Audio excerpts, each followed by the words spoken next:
o saldo positivo apurado em balanço. Vejam que é matéria orçamentária ainda, né? Não significa finanças, não significa o dinheiro. Aí não é a escrituração desse recurso do ponto de vista orçamentário.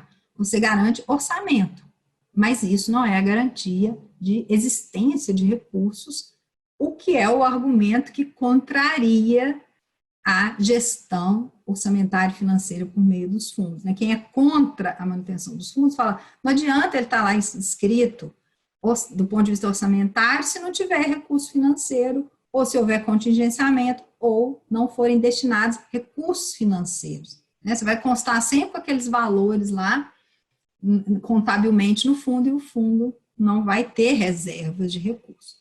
Isso se a gente estiver falando mais propriamente de fundo contábil, conforme a gente vai ver a diferença daqui a pouco, né?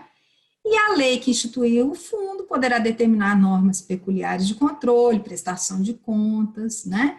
Obviamente, sem afastar os demais mecanismos de controle.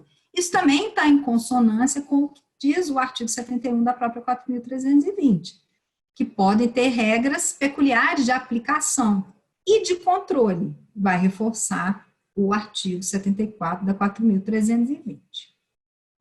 Eu havia dito a vocês que a lei de responsabilidade fiscal perdeu uma grande oportunidade de disciplinar melhor, né, a gestão de fundos, trazer regras mais detalhadas, não deixar a questão tão em aberto para o legislador infraconstitucional, do ponto de vista da criação, da vinculação de receitas a determinados fundos, né? Mas falando de uma forma bem objetiva, os fundos, a LRF falou deles em 3 oportunidades. No artigo 1º, parágrafo 3º, dizendo que eles devem ser geridos nos moldes da administração direta e indireta.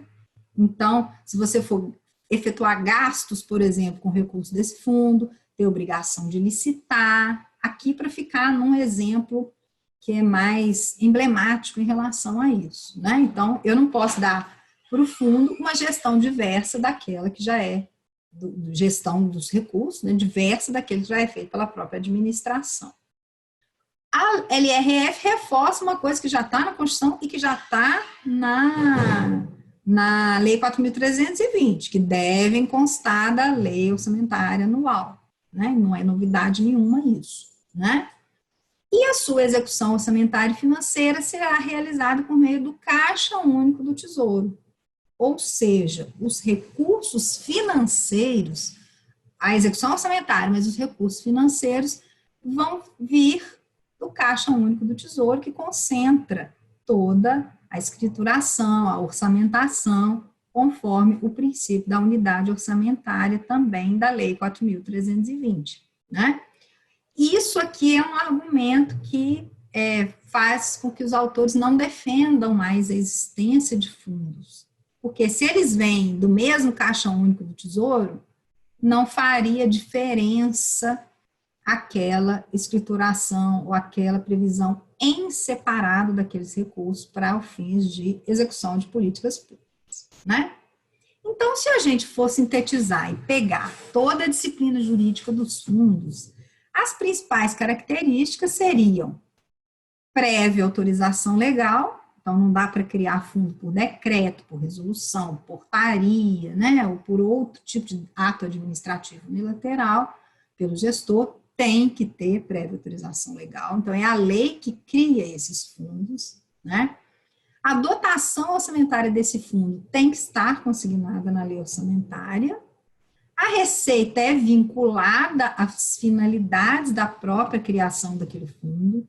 Então, se eu estou falando de um fundo penitenciário, ele vai ter que ser, as receitas dele vão ter que ser destinadas a despesas relacionadas com a finalidade desse fundo, finalidades penitenciárias, da criança e adolescente, né, do combate à pobreza, da proteção do clima, e assim depender de cada um desses fundos, né? Eles acumulam saldos, como a gente acabou de ver, acumulam saldos, que não significa necessariamente recursos financeiros, e tem uma contabilidade própria ou segregada. Isso é um fato também que decorre da previsão normativa, porque quando for contabilizar os recursos, do fundo, né, ele vai dar de uma forma separada das demais unidades orçamentárias, né, das demais previsões onde é feita a contabilidade pública. Então, ele tem essa contabilidade própria ou segregada, é interessante reforçar essa questão também. Aqui já passa por uma questão que nos vai mostrar um overview, uma visão de conjunto dos determinados tipos de fundo e que mostram justamente a dificuldade de disciplinar os fundos públicos. Então, nós temos várias modalidades de fundos. São fundos muito conhecidos, fundos de repartição de receitas, o FPE, o FPM, né? Eu acabei nem tratando dele, porque não é exatamente a disciplina do FPE, Fundo de Participação dos Estados, Fundo de Participação dos Municípios, que é descrito na legislação de regência na 4.320, né? E, na verdade, esses fundos, o FPE e o FPM, eles têm uma disciplina jurídica própria.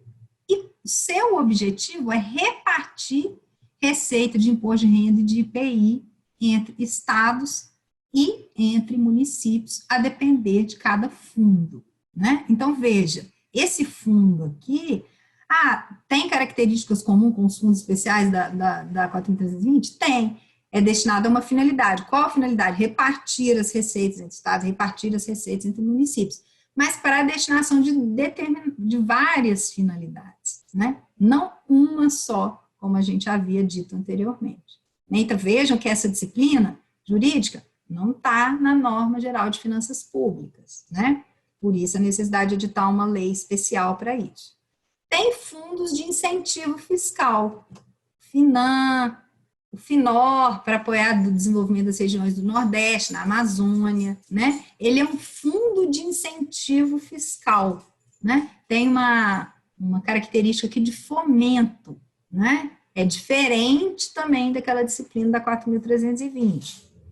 Assim como os fundos constitucionais de financiamento, como o FNO, FNE, FCO, entre outros, diversos outros fundos que destinam receita, escrituram receitas para financiar determinados setores produtivos. Então, vê? E aí esse recurso, ele não vai ser utilizado única e exclusivamente pela administração. A administração pode destinar esse recurso, inclusive, para terceiros, que podem requerer financiamento a partir de recursos daquele fundo, né? O que se modifica também é aquela disciplina jurídica. Tem fundos que não são fundos. O FNDE é uma autarquia federal, tem nome de fundo, mas não é fundo. Cuidado aqui, né? Que nem sempre o nome de fundo vai revelar ser efetivamente um fundo especial, conforme a disciplina da 4.320, e o FINAME também, que é uma empresa pública subsidiária do BNDES. Tem o nome de fundo, mas foi constituída como uma estatal subsidiária do BNDES. Então, vejam, fundo que não é fundo, chama fundo, mas não tem a característica de fundo público. Tem fundos que sequer integram o setor público, que é o caso do FGTS, né? O FGTS é interessante falar um pouquinho sobre ele, porque ele tem uma natureza parafiscal, ele arrecada de recursos, depósitos, né, dos trabalhadores, etc., para determinados objetivos sociais. Então, quando a pessoa é desligada do emprego, ela vai receber o fundo de garantia por tempo de serviço. Então, ele faz uma gestão de recursos com uma finalidade social. Aí a gestão dos recursos mesmos, é o depósito do dinheiro, né, são os valores, então a natureza financeira, né, e não só orçamentária e contábil, né, mas sequer integra o setor público, e às vezes a gente confunde e fica achando que o FGTS é também um fundo público com as características da 4.320, né. Tem fundos garantidores, e aí se a gente pegar, por exemplo, tem esse FGE, que é o chamado Fundo de Garantia à Exportação, com aquela finalidade definida, né? Mas um fundo muito conhecido é o Fundo Garantidor das Parcerias Público-Privadas, da 11.079, da Lei 11.079 de 2004, né?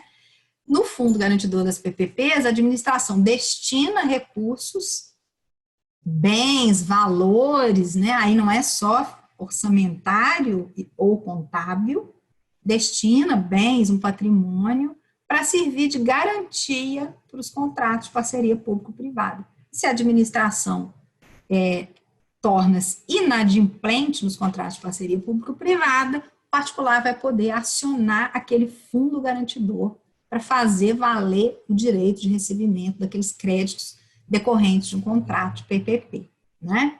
Então, esse fundo garantidor, ele é diferente também, e ele vai ser disciplinado por lei própria, né? E atender, inclusive, exigências da própria lei de PPP, vai estar previsto lá no contrato de PPP quando for firmado, como que o particular vai poder executar esses fundos. A administração, às vezes, constitui empresas para fazer o papel desse fundo garantidor, né? Para oferecer as garantias no contrato de PPP que a lei exige, né?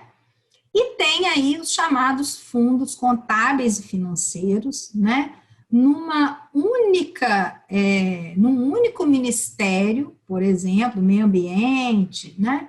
Você pode ter ali 2 unidades orçamentárias diferentes, com supervisão de ministério, ou do mesmo ministério, ou de ministérios distintos, para executar políticas públicas determinadas. Só que, mesmo estando sob a fiscalização ou sob a vinculação de um mesmo ministério, mesmo tendo objetivos parecidos, um deles pode ter natureza financeira e o outro contábil, e nós vamos falar disso daqui a pouco mais aprofundadamente, tá? Então, existem aí fundos de natureza contábil, onde vai se fazer tão somente a escrituração dessas receitas, e o fundo financeiro, ele já tem uma conta bancária atrelada, né? Esse aí já parece mais lá a caixa forte do tio Patinhas, porque ele não tem só a escrituração do valor que vai sair do Caixa Único do Tesouro. Apesar de que, em que pese ter o fundo financeiro ter uma conta própria, né? Ele está regido aí pelas regras do Caixa Único do Tesouro, então, no fundo, o dinheiro vai sair do mesmo lugar, apesar de ter ali uma conta específica, no caso do fundo financeiro, para o qual os recursos vão ser destinados. É muito comum, às vezes, na execução de um convênio entre entes federativos, você ter ali uma conta própria, ou para o recurso daquele convênio, ou a destinação de recursos, sobras, ou às vezes algum ganho, uma aplicação financeira que o ente federativo vai ter na execução daquele convênio, e determina a destinação para um fundo financeiro daqueles recursos, com conta própria, etc. Basicamente, a diferença de fundos contábeis e fundos financeiros, a gente vai aprofundar, é a existência ou não de uma conta vinculada a esse fundo, né?